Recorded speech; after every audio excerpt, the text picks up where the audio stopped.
जय माँ गंगा, जय जय बक्षरधाम की जय, विश्वामित्र मुनि नगरी की जय हो। जय माँ गंगा की जय हो।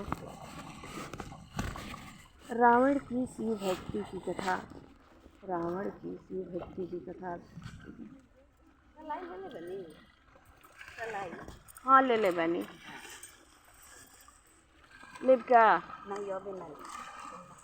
नहाए भी। अच्छा नहा ले।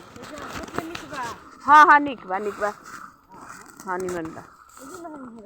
हम घर ले बहनी हम एजे के हइये हई दूर लाइल बनी जा।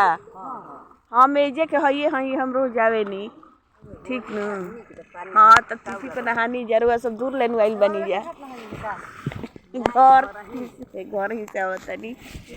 हाँ एक बार की बात है कि राक्षस राज दशानन कुबेर से छीने हुए पुष्पक विमान में बैठकर कैलाश के ऊपर से जा रहा था। अचानक विमान का वेग स्तंभित हो गया। वह कैलाश पर उतरा और इधर उधर देखने लगा। उसने एक दुबले पतले बानर मुख बावन पुरुष को त्रिशूल लिए खड़ा देखा। दशानन ने उससे पूछा, यहाँ कौन रहता है? उत्तर मिला, लोक महेश्वर शिव। दशानन बोला, क्या वह इतना शक्तिशाली है जो त्रिलोक विजयी दशानन के पधारने पर भी मेरा स्वागत करने नहीं आया? मैं उसे दंड दूंगा जिससे वह शिष्टाचार सीख सके। दशानन ने कैलाश पर्वत को मूल से उखाड़कर अपने कंधे पर उठा लिया। वह पर्वत को उठाकर फेंक देना चाहता था। जब पर्वत हिलने लगा तो पार्वती ने डरकर शिव का आलिंगन कर लिया। पार्वती को सहमी देकर शिव जी ने अपने पैर के अंगूठे से पर्वत को दबा दिया।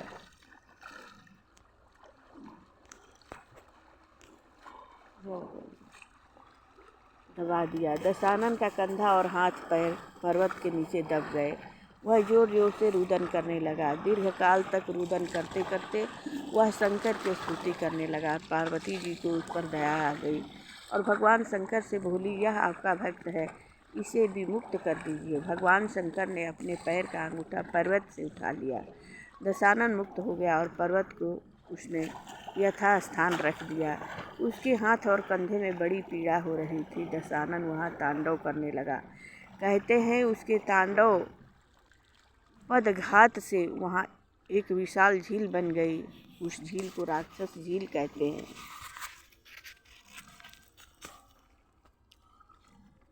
इसके बाद उसने कैलाश पर यज्ञ किया और यज्ञ वेदी पर अपना एक एक शीश काट कर चढ़ाने लगा।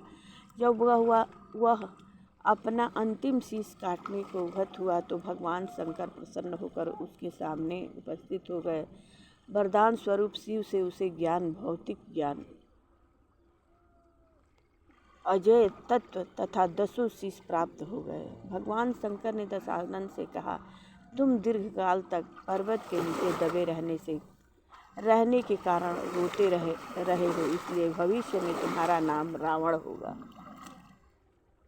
प्रेम से बोलिए, शिव भक्त रावण की जय हो।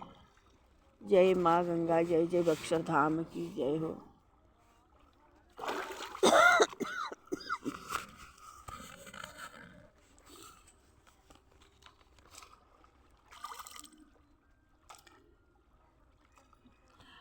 नंदीश्वर जी का रावण को श्राप देने का कथा सुनाती हूँ।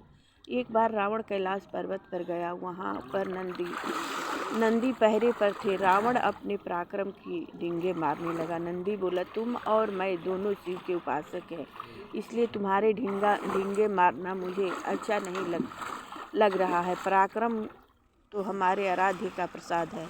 रावण बोला, तुम मेरे समान शिव के आराध्य नहीं हो, क्योंकि तुम्हारा मुख मेरे समान न होकर बानर समान है। नंदी, भगवान शंकर तो मुझे अपने जैसा रूप प्रदान कर रहे थे, परंतु मैंने यह सोचकर कि सेवक का स्वामी के समक्ष होना उचित नहीं है, मैंने बानर का मुख मांग दिया। इससे अपने में अभिमान नहीं आता है।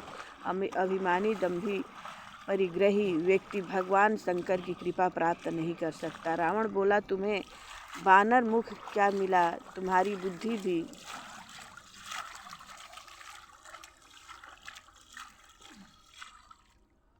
तुम्हारी बुद्धि भी वानर बुद्धि हो गई। तुम मूर्ख हो, मैं बुद्धिमान हूँ। मैंने शिव जी से 10 शीश मांगे, जिसमें तुम्हारी अपेक्षा 10 गुना स्तुति कर सकता हूँ। नंदीश्वर ने क्रोधित होकर रावण को श्राप दे डाला। तुम मेरे मुख का उपहास करते हो, अतः जब कोई महातपस्वी पुरुषोत्तम वानरों की सेना लेकर तुम पर आक्रमण करेगा, तुम अवश्य ही उस युद्ध में मारे जाओगे और तुम्हारे ये सब सिर भूमि पर कट कट कर धूसरित हो जाएंगे।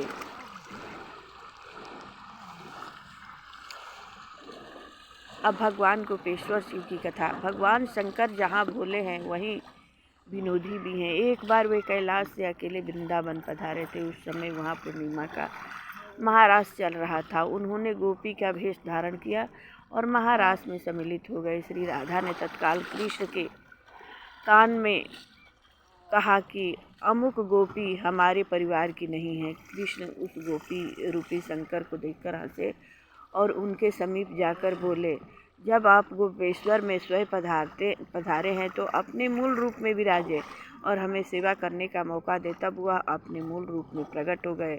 सबने मिलकर भगवान शंकर की पूजा की। तब वे वृंदावन में गोपेश्वर लिंग के रूप में विद्यमान हो गए।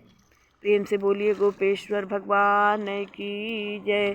जय भगवान शंकर की जय। सदा भवानी दाहिने सन्मुख खड़े गणेश, 5 देव मिली रक्षा करही, ब्रह्मा विष्णु महेश। हर हर गंगा जय, माँ गंगा जय। जय बक्षरधाम की जय, विश्वामित्र मुनि नगरी की जय। सदा भवानी दाहिने सन्मुख खड़े गणेश, 5 देव मिली रक्षा करही, ब्रह्मा विष्णु महेश। हर हर महादेव। जय भोलेनाथ।